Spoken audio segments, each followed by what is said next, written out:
হবিগঞ্জে অতর্কিত হামলায় আহত সার্জিস আলম নাসিরউদ্দিন, হামলার নেপথ্যে স্থানীয় যুবদল ছাত্রদল, দাবি এনসিপি। যশোরে জামাত এমপি গোলাম রসুলের বাড়িতে হামলা ভাঙচুর, স্ত্রী ও অসুস্থ সন্তানকে পেটানোর অভিযোগ। এমপি নজরুলের নারীকাণ্ড সহ 3 কারণে চাপে জামাত ইসলামী, জোট রাজনীতিতে টানাপোড়ে। প্লাস্টিকের কণা পাওয়া সেই 26টি টুথপেস্ট কোম্পানির বিরুদ্ধে হাইকোর্টের কঠোর নির্দেশনা, নড়ে চড়ে বসেছে প্রশাসন।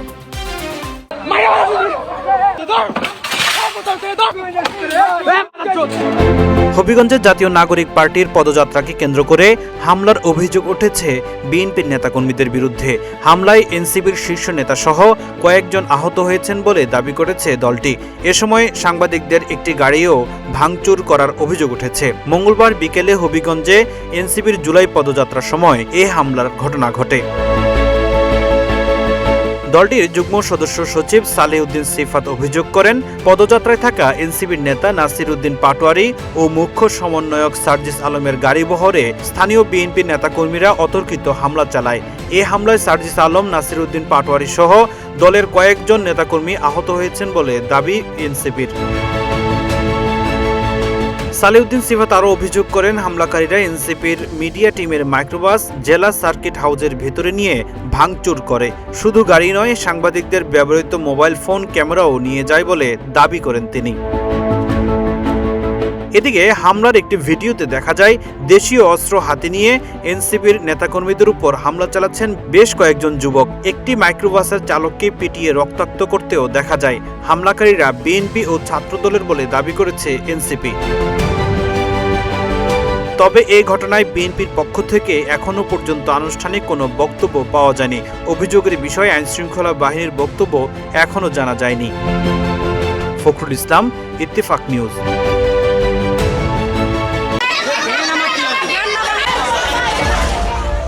যশোর 4 আসনের সংসদ সদস্য ও জেলা জামায়াতের আমির অধ্যাপক গোলাম রসুলের বাসভবনে হামলা ও ভাঙচুরের অভিযোগ উঠেছে। মঙ্গলবার সকালে যশোর শহরের নীলগঞ্জ এলাকায় এই ঘটনা ঘটে। স্থানীয়দের অভিযোগ, বাসার পাশের একটি মাদ্রাসাকে কেন্দ্র করে দীর্ঘদিনের বিরোধের জেরে সোমবার এমপি গোলাম রসুলের মেয়ে অনন্যার বিরুদ্ধে এক শিশু শিক্ষার্থী ও এক নারীকে মারধরের অভিযোগ ওঠে। পরে দুই পক্ষের মধ্যে মীমাংসা হলেও মঙ্গলবার মাদ্রাসা বন্ধ রাখাকে কেন্দ্র করে ফের উত্তেজনা ছড়িয়ে পড়ে। হুজুরের দাড়ি টেনে হুজুরকে 2টা ঘুষি মারছে। এমপি সাহেবের মেয়ে 2টা ঘুষি মারছে। মারার পরে সামনে সবাই এবার জড়ো হয়ে গেছে যে কেন প্রতিনিয়ত এরকম গন্ডগোল করবে। ওনারা চায় না মাদ্রাসাটা এখানে থাকুক, বাচ্চাদের এখান থেকে হাঁটতে দেবে না, বাচ্চাদের গায়ের উপর গরম পানি দেয়, ময়লা ফেলে। বাচ্চাটা কাঁদছে, ভয় পাচ্ছে। ওই বাচ্চারা এমন হুমকি ধামকি দিয়েছে, বাচ্চারা সব ভয়ে কান্নাকাটি করছে, ভিতরে আসছে না। তখন ওই মহিলাই ওই হুজুরির উপরে রুখে এসছে, কিন্তু বলছে যে হুজুর সাইকেল দিয়ে মেরেছে, হুজুর মারিনি। স্থানীয়দের দাবি, মাদ্রাসা বন্ধের হুমকিতে ক্ষুব্ধ হয়ে এলাকাবাসী এমপির বাড়ির সামনে বিক্ষোভ করেন। এক পর্যায়ে পরিস্থিতি উত্তপ্ত হলে বাসভবনে হামলা ও ভাঙচুরের ঘটনা ঘটে। পরে যশোর নড়াইল মহাসড়ক অবরোধ করে এমপি ও তার মেয়ের বিচার দাবি করেন বিক্ষোভকারীরা। খবর পেয়ে পুলিশ ঘটনাস্থলে গিয়ে পরিস্থিতি নিয়ন্ত্রণে আনে। যশোর কোতোয়ালি মডেল থানার ওসি মাসুম খান বলেন, আলোচনা করে পরিস্থিতি স্বাভাবিক করার চেষ্টা চলছে। আমরা অভিভাবকের সাথে এটা নেগোশিয়েটের চেষ্টা করতেছি যে যাতে পরিস্থিতি খারাপ দিকে না যায়। পরে ফেসবুক ভিডিও বার্তায় এমপি গোলাম রসুল অভিযোগ স্বীকার করে বলেন, তার মেয়ে দীর্ঘদিন থেকে মানসিকভাবে অসুস্থ। ঘটনার সূত্রপাতে তার মেয়েকেও মারধরের পর বাড়িতে হামলা ও ভাঙচুর করা হয়। ঘটনার জন্য দুঃখ প্রকাশের পর তিনি আলোচনার মাধ্যমে শান্তিপূর্ণ সমাধানের জন্য আহ্বান জানান। আমার মেয়েটা অসুস্থ, সে সাইকিয়াট্রিক রোগী দীর্ঘ 20 সাল থেকে, এবং সে প্যানক্রিয়াসের রোগ আক্রান্ত, এবং 3-4 বার তাকে আইসিইউতে রাখতে হয়েছে প্যানক্রিয়াস ড্যামেজ হওয়ার কারণে। আমি বললাম যে আমার মেয়েটাকে মারেন না, তারপর আমার মেয়েকে তারা মারতে থাকে। এরপরে তারা এলাকার যারা উশৃঙ্খল যুবক তাদেরকে খবর দিয়ে এসে আমার বাসা ভাঙচুর করেছে, আমার গেট ভাঙচুর করেছে, বাসার বিভিন্ন গ্লাস ভাঙচুর করেছে, অকথ্য ভাষায় তারা গালিগালাজ করেছে। তারপরেও আমি বলতে চাই এলাকার জনগণকে যে আমি সহনশীল পরিবেশ বজায় রাখতে চাই। কাজে আমি এই ঘটনা অত্যন্ত দুঃখিত এবং মর্মাহত। আমি আবারও জনগণকে বলছি যে আমি যদি কোনো ভুল করে থাকি তার জন্য আমি ক্ষমা প্রার্থী। ইতিহাসে প্রথমবারের মতো জাতীয় সংসদের প্রধান বিরোধী দলের আসনে বসেছে জামাত ইসলামী। এর আগে কখনোই দলটি সংসদের দ্বিতীয় বৃহত্তম দল হওয়ার সুযোগ পায়নি। তবে নতুন এই রাজনৈতিক অর্জনের কয়েক মাসের মধ্যেই একের পর এক বিতর্কের অস্বস্তিকর পরিস্থিতির মুখে পড়েছে দলটি। দলীয় এক সংসদ সদস্যের ব্যক্তিগত ভিডিও কাণ্ড, সরকারি বরাদ্দের স্বজনপ্রীতির অভিযোগ এবং জোট রাজনীতিতে টানাপোড়েন, এই 3 ইস্যুতেই এখন চাপের মুখে রয়েছে জামাত। সবচেয়ে বড় বিতর্ক তৈরি হয় সাতক্ষীরা 4 আসনের সংসদ সদস্য গাজী নজরুল ইসলামকে ঘিরে। সামাজিক যোগাযোগ মাধ্যমে এক তরুণীর সঙ্গে তার ভিডিও মুহূর্তে ছড়িয়ে পড়লে শুরু হয় ব্যাপক সমালোচনা। বিষয়টিকে দলীয় আদর্শ ও শৃঙ্খলার পরিপন্থী উল্লেখ করে তাকে দল থেকে বহিষ্কার করা হয়। এর আগে সরকারি অনুদান ও ত্রাণ বিতরণে কয়েকজন এমপির বিরুদ্ধে স্বজনপ্রীতির অভিযোগ ওঠে। এর পরপরই দলীয়ভাবে লিখিত নির্দেশনা দিয়ে জনপ্রতিনিধিদের সরকারি বরাদ্দের ক্ষেত্রে আত্মীয় স্বজন বা ঘনিষ্ঠদের জন্য কোনো ধরনের সুপারিশ না করার নির্দেশ দেওয়া হয়। এদিকে হেফাজতে ইসলামের উদ্যোগে নতুন কওমি ভিত্তিক রাজনৈতিক জোট গঠনের আলোচনা শুরু হওয়ার পর 11 দলীয় জোট থেকে খেলাফত মজলিসের সরে যাওয়ায় জোট রাজনীতিতেও নতুন চ্যালেঞ্জের মুখে পড়েছে জামাত। পরিস্থিতি মোকাবেলায় কেন্দ্রীয় নেতৃত্ব কঠোর অবস্থান নিয়েছে। দলীয় নেতাদের সতর্ক করে জামাতে আমির বলেছেন, ভেরি কেয়ারফুল, নৈতিকতা প্রশ্নে জামাত ইসলামীতে কোনো ছাড় নেই।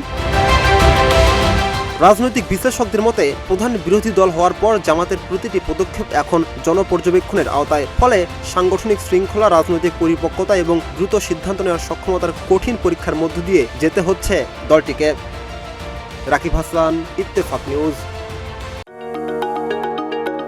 দেশের বাজারে বিক্রি হওয়া টুথপেস্টে ক্ষতিকর মাইক্রোপ্লাস্টিকের উপস্থিতির অভিযোগে এবার নড়েচড়ে বসেছে হাইকোর্ট। 34টি টুথপেস্টের মধ্যে 26টিতে মাইক্রোপ্লাস্টিক পাওয়ার ঘটনায় তদন্তে 3 সদস্যের বিশেষজ্ঞ কমিটি গঠনের নির্দেশ দিয়েছে আদালত। আগামী 15 দিনের মধ্যে ওই কমিটিকে তদন্ত প্রতিবেদন জমা দিতে বলা হয়েছে। মঙ্গলবার বিচারপতি খিজির আহমেদ চৌধুরী ও বিচারপতি মোহাম্মদ জিয়াউল হকের হাইকোর্ট বেঞ্চ এই আদেশ দেন। এর আগে বিষয়টি তদন্তের দাবি জানিয়ে রিট করেন সুপ্রিম কোর্টের আইনজীবী আব্দুল্লাহ আল মামুন। তার বক্তব্য, অভিযোগের সত্যতা প্রমাণিত হলে সংশ্লিষ্ট টুথপেস্ট বাজার থেকে প্রত্যাহারের আবেদন জানানো হবে।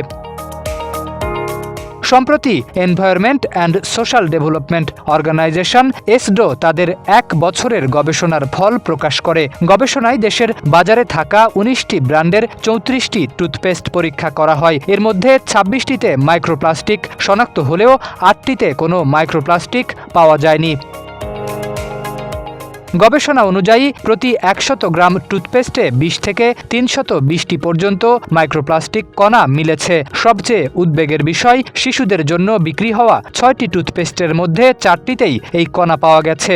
এছাড়া বাংলাদেশ, ভারত, থাইল্যান্ড ও ভিয়েতনামে উৎপাদিত বিভিন্ন টুথপেস্টেও মাইক্রোপ্লাস্টিক শনাক্ত হয়েছে। গবেষকরা আরও জানিয়েছেন, পরীক্ষা করা কোনো টুথপেস্টের মোড়ক বা লেবেলে মাইক্রোপ্লাস্টিক বা কৃত্রিম পলিমার ব্যবহারের তথ্য উল্লেখ ছিল না। ফলে ভোক্তারা বুঝতেই পারছে না তারা কি ব্যবহার করছেন। একই সঙ্গে নিয়ন্ত্রক সংস্থার জন্যও এসব পণ্যের কার্যকর নজরদারি কঠিন হয়ে পড়েছে। শরীফ উদ্দিন, ইত্তেফাক নিউজ।